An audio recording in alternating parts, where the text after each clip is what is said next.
অ্যাকাউন্টিংয়ে এ plus পেতে চাও তাহলে ভিডিওটা ঠিক তোমার জন্যে। আর তুমি যদি 2026-এর ক্যান্ডিডেট হয়ে থাকো তাহলে তার কথাই নেই।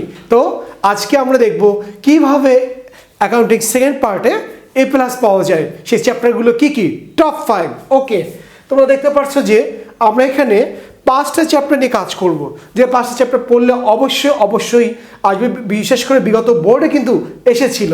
তা আমাদের রয়েছে 1 নম্বর, দেখো আমাদের শেয়ার ইস্যু চ্যাপ্টার কি 4, এটা আমরা করব।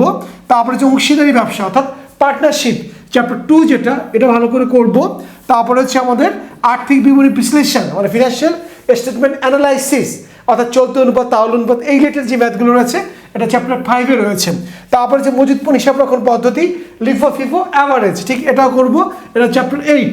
এবং সর্বশেষ হচ্ছে উৎপাদন ব্যয় বিবরণী অর্থাৎ এখান থেকে বেতন মজুরি যেটা রয়েছে সেটা করবো, এর টপ 5। এছাড়া আমাদের আর্থিক বিবরণী রয়েছে যে তোমাদের কোম্পানির, এখান থেকে কটা আসবে কোশ্চেন বলো তো?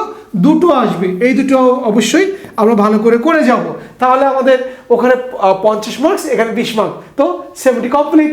Thank you very much commerce ভ্যালির সঙ্গে থাকার জন্য।